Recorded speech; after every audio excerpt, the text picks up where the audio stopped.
আজ আমরা শিখব কোনো নাম্বার দেওয়া থাকলে তার 12.5% কিভাবে সহজেই বের করতে পারি। এটা হচ্ছে গোল্ডেন টিপস।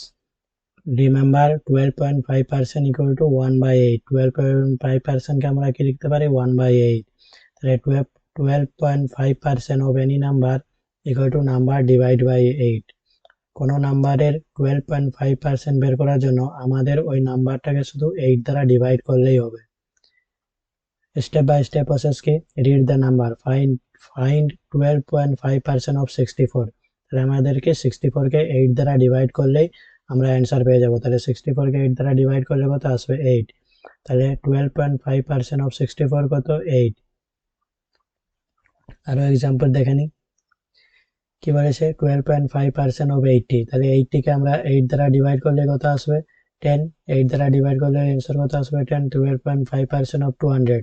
তাহলে 200 কে আমরা 8 দ্বারা ডিভাইড করবো, তাহলে অ্যান্সার কত আসবে? 25। সেরকম 12.5% অফ 50। তাহলে 50 কে আমরা কি 8 দ্বারা ডিভাইড করবো, তাহলে কত আসবে? 6.25। 6.25। প্রো টিপস কি? 12.5% ইকুয়াল টু কত? 1/8। তাহলে আমরাকে 8 দ্বারা ডিভাইড করতে হবে। তাহলে হাফ 3 টাইমস, কোনো সংখ্যাকে 3 টাইমস। তাহলে 160 হাফ কত? 80। একবার হাফ করলাম। তারপরে 80 হাফ কত? 40। দুবার হাফ করলাম। 40 হাফ কত? 20। তাহলে কত? 3 টাইমস হাফ করলাম ও একবার, দুবার, তিনবার। তাহলে আমাদের কি অ্যান্সার চলে আসছে। এখানে কত আছে? তাহলে ইম্পর্টেন্ট লিমিটেশন কি?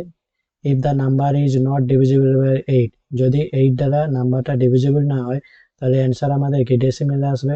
যেমন 50 12.5% কত আসছে? 6.25। আর আমাদের এটা সবসময় মনে রাখতে হবে 12.5% ইকুয়াল টু 1/8। 25% equal to 1/4। মানে কোনো নাম্বারে 25% বের করতে হবে আমাদেরকে শুধু 4 দ্বারা ডিভাইড করলে হবে। 50% বের করতে বললে আমাদেরকে 2 দ্বারা ডিভাইড করলেই হবে। এখানে তোমাদের জন্য কিছু ম্যাথ দেওয়া থাকলো, এগুলো তোমরা মেন্টালি সলভ করার চেষ্টা করো এবং অ্যান্সার অবশ্যই কমেন্ট সেকশনে জানিও। আর এটা হচ্ছে তোমাদের জন্য একটা চ্যালেঞ্জ থাকলো, 12.5% অফ 999 এর অ্যান্সার কত আসবে তোমরা অবশ্যই কমেন্ট সেকশনে জানিও। আর ভিডিওটি ভালো লেগে থাকলে অবশ্যই লাইক, শেয়ার এন্ড সাবস্ক্রাইব করে রাখো।